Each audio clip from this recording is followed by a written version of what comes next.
February is Black History Month, and we have a look at how Las Vegas is celebrating. We will also have your 2022 Winter Olympic recap.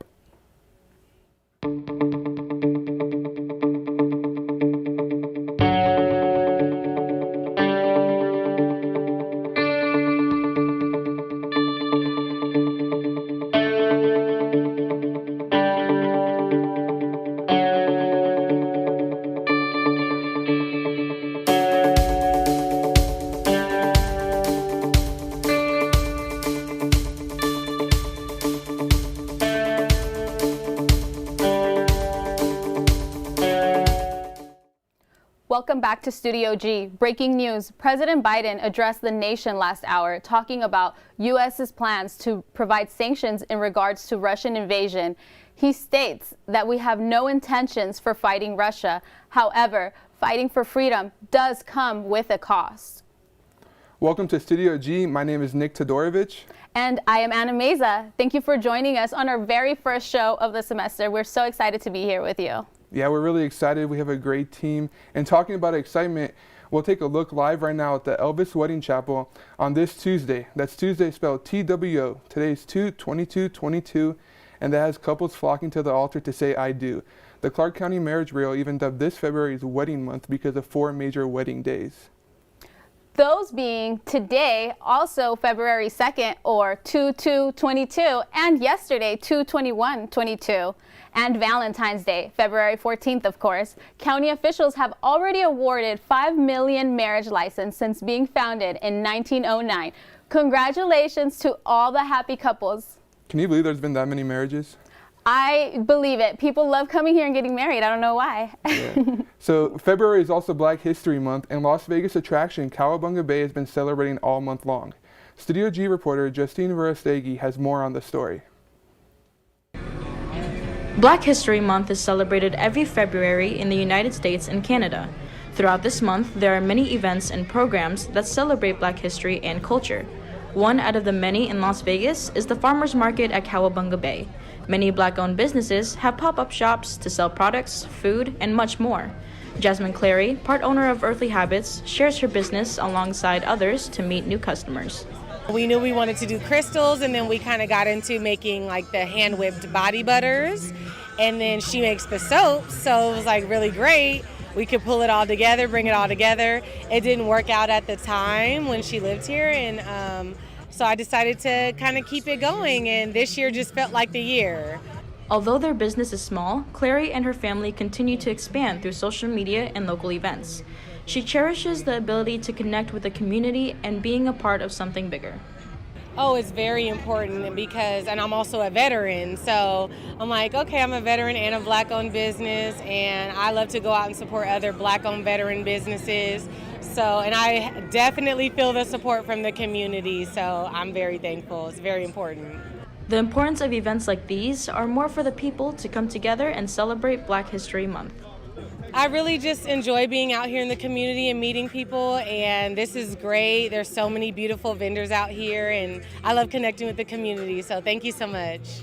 Every Saturday for the rest of February, you can come here to support Black-owned businesses for Black History Month here at Cowabunga Bay. Reporting for Studio G, I'm Justine Verstega. This Saturday, February 26th, will be that last farmers market in celebration of Black History Month. Be sure to stop by and check out locally Black-owned businesses.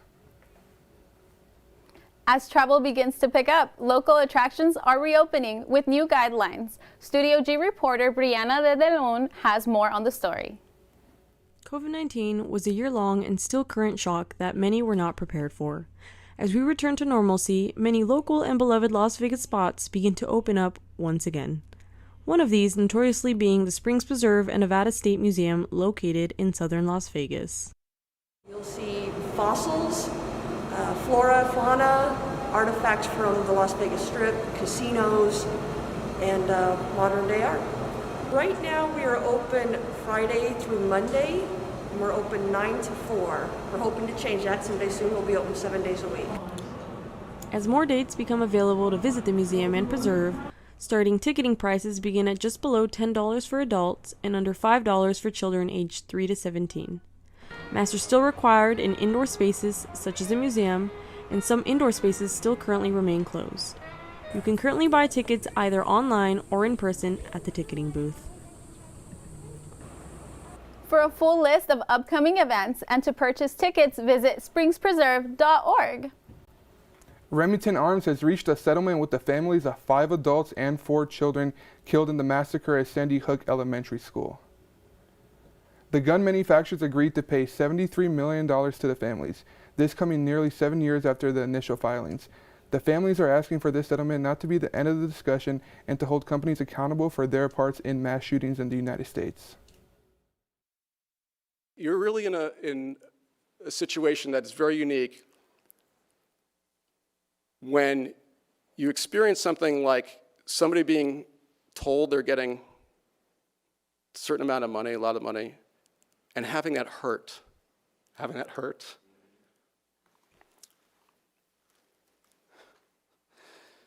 These families, they would pay everything, they'd give it all back just for 1 minute. That would be true justice.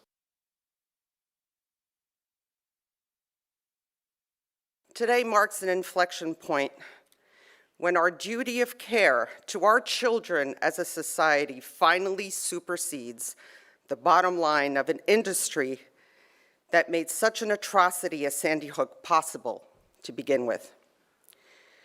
Today is a day of accountability for an industry that has thus far enjoyed operating with immunity and impunity. And for this, I am grateful. After the break, we will have your 7-day forecast and your local Las Vegas weather. If you're a parent, you've done it all this past year.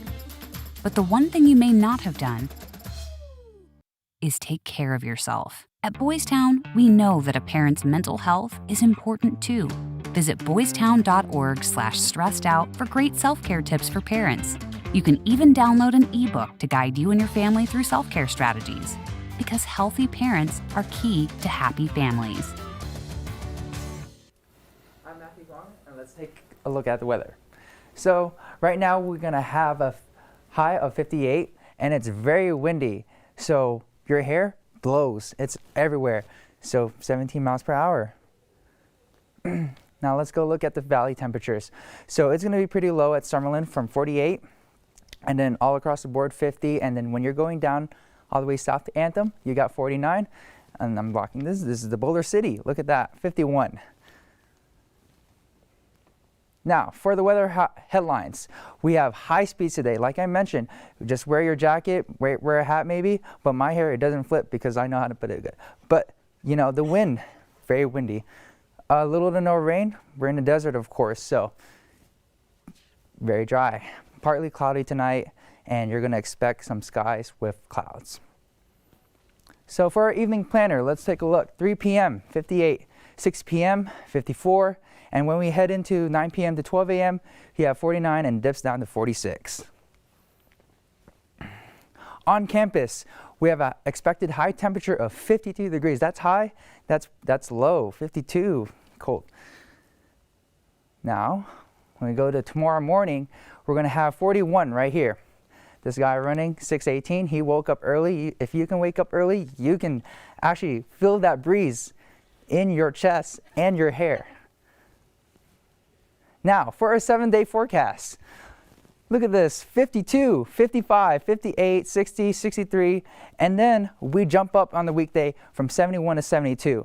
On the nighttime, we're looking at 33, 34, 33, 35.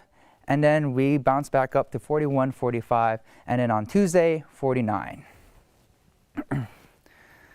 Now, when we head into China for Beijing, for the Olympics, it's 48 degrees with a wind speed of 2 miles per hour, not like here in Vegas where it's very windy.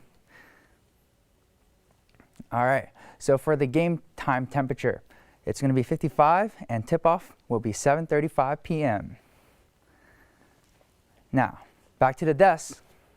Thank you, Matt. And talking about that Beijing weather, the 2022 Winter Olympics in Beijing ended yesterday, and it was a historic one to say the least. American men's figure skater Nathan Chen set a new world record. Opening with a quad flip. This will set the tone. Chen is a 3-time world champion, notching a personal best and setting a world record with a score of 113.97. This is the U.S.'s first gold medal in men's single event since 2010. Now from the ice to the slopes. You're crying. Oh my God, that was so... U.S. snowboarder Chloe Kim wins back-to-back Olympic gold medals in the women's halfpipe, becoming the first ever repeat champion and multi-title winner. U.S. snowboarder Shaun White concludes his incredible career in 4th place at his 5th Olympic appearance. This run will mark the end of an era in snowboarding as Shaun White makes his final run in competition. Throughout his Olympic run, White has won 3 Olympic gold medals and is a 13-time Winter X Games champion and a 6-time World Cup event winner. The 35-year-old took to Twitter to thank friends and family and fans for their impact on his career. He said, quote, "Retirement sounds like the end, but for me, it's just the beginning.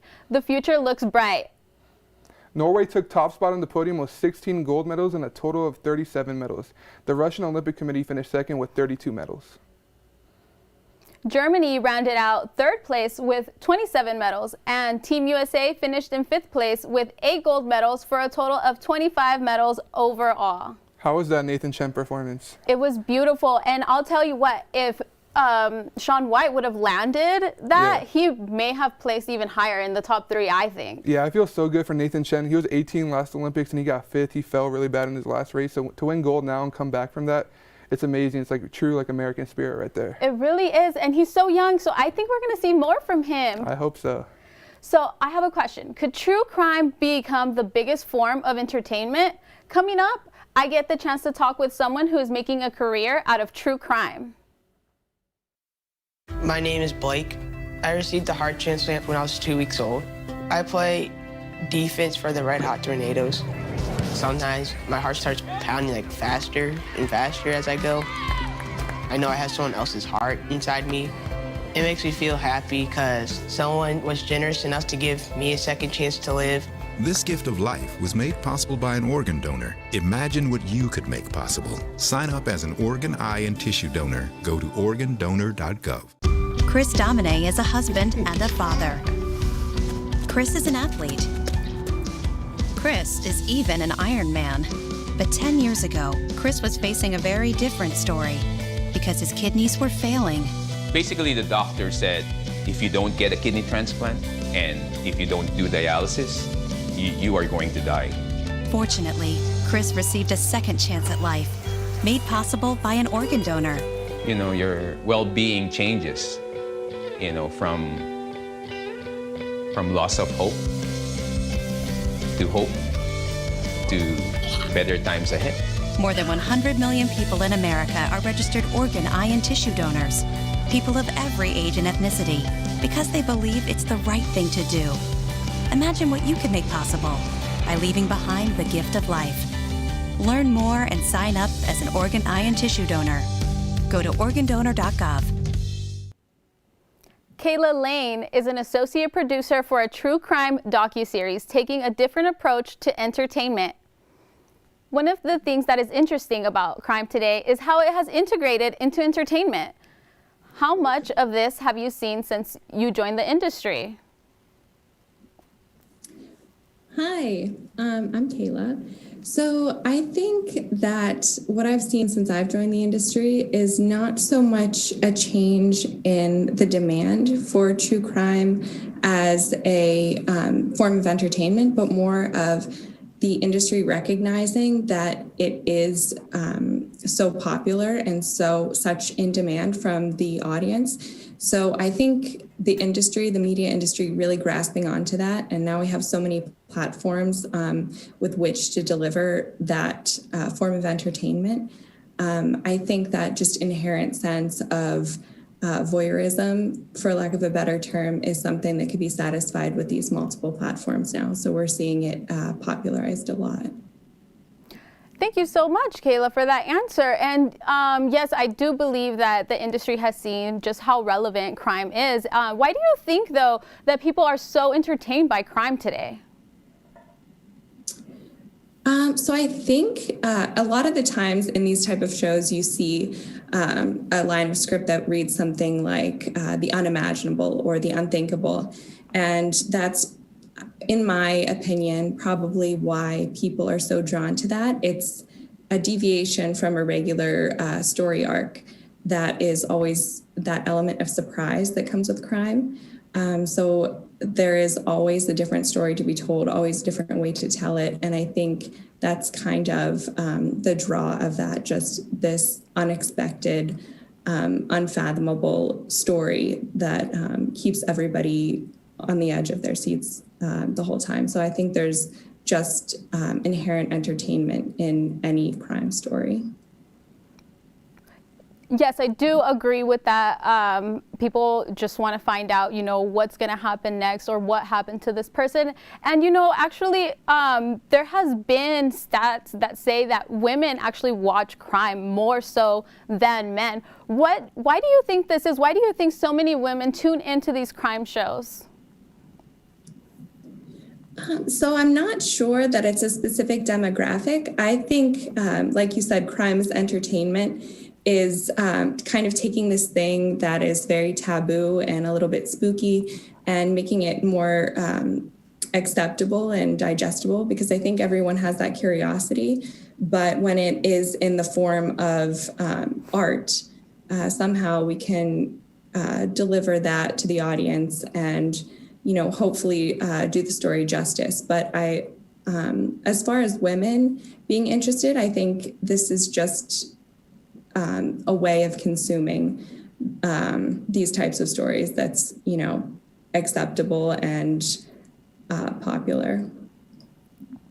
Do you say that part of, showing these programs to people, it does justice to some of these stories? What do you think about shining light on some of unforgotten or cold cases? What do you think about this? So that's actually something that I've got to witness in my very short career.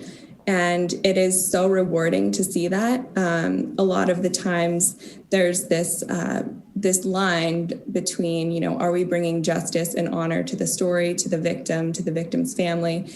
And, there's a really delicate balance of respect and storytelling. So when there is some good that comes out of it, I've worked on some actually wrongfully convicted cases where you get to see the end result and they're hugging the correspondent and, they're thanking the team, and just to even be behind the scenes working on that is very rewarding.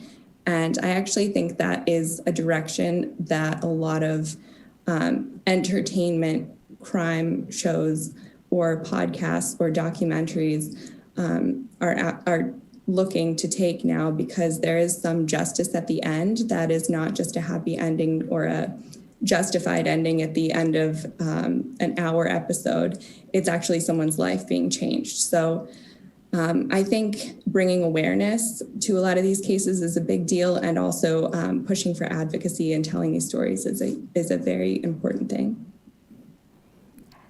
Is there any cases that have stood out to you specifically where, somebody was brought to justice, or maybe even a victim that you connected with in some way? I know you take a look at lots of different cases, and I'm just interested to know, is there any case that maybe stuck with you through the years?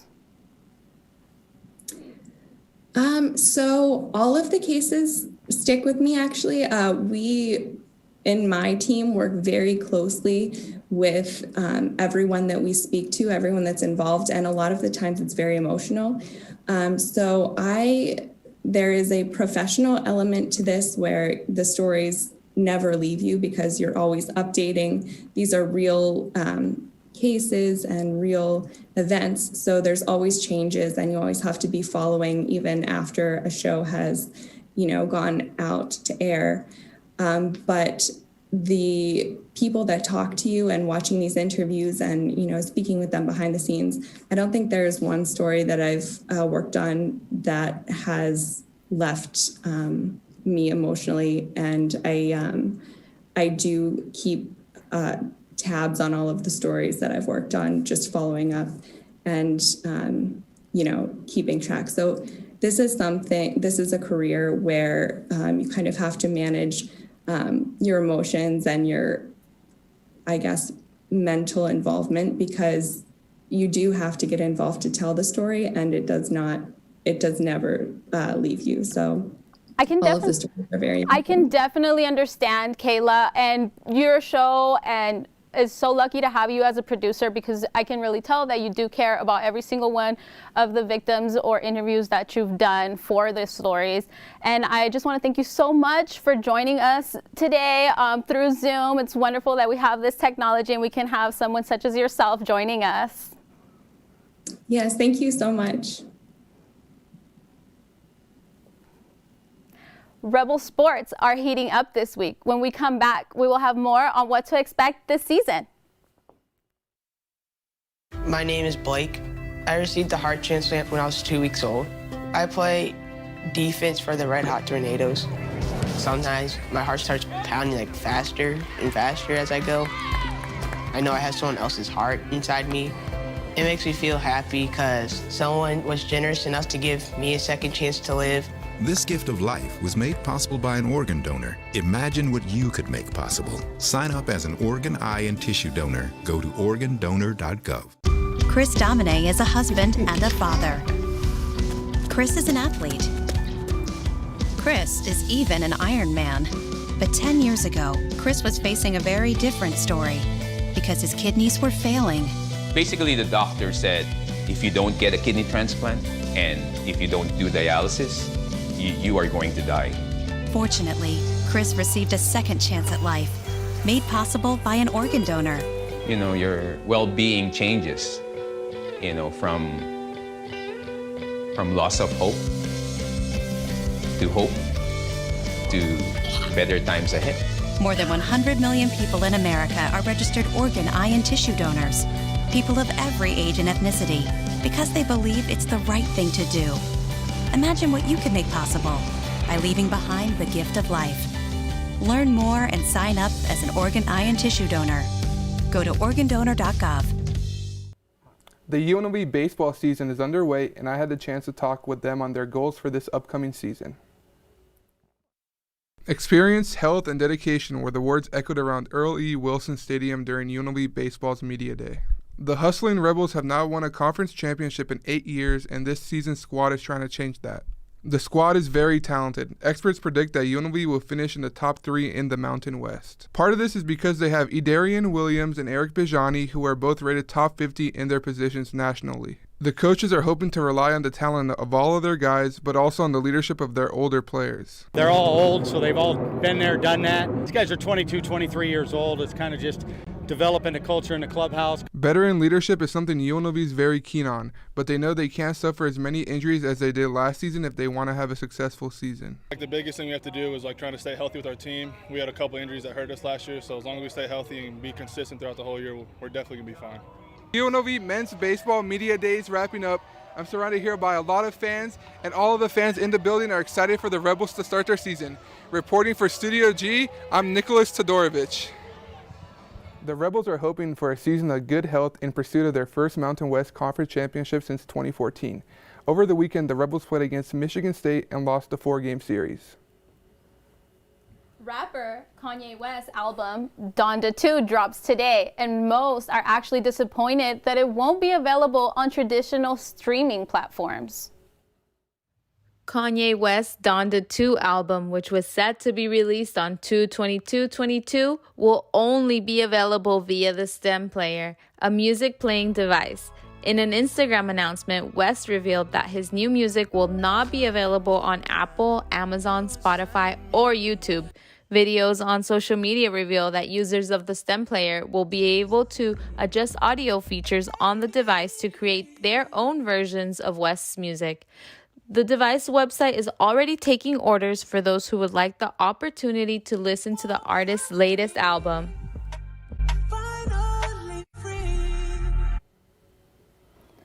The cost of the device is $200 and available on stemplayer.com. In other news about Donda 2, IMAX theaters in select cities are set to stream a live listening party of Donda 2 for a one-night-only event. You can find ticketing information about this event on fandango.com. Kanye is the perfect rapper for journalists like us because there's news about him every day. He does something crazy, weird, great every single day. It's true. This story changed so much as I was following it. And in other news, long-running children's cartoon Arthur has come to an end. Originally airing in October 1996, the beloved series ended yesterday after 25 seasons. Arthur is an animated series that teaches children about kindness, empathy, and inclusion. Viewed by generations, reruns of Arthur will continue to air on PBS for everyone to enjoy. I loved that show growing up. I would run home from school to watch it. I have some bad news for the people. I never watched Arthur. I got a lot of hate from the whole team yesterday, but I was more of a SpongeBob, iCarly, Drake and Josh kind of guy. Well, we're going to need you to watch the reruns on PBS. Thank you. I'm going to need to for sure. Thank you so much, everyone, for watching our very first show. Be sure to tune in tomorrow at noon for more Studio G.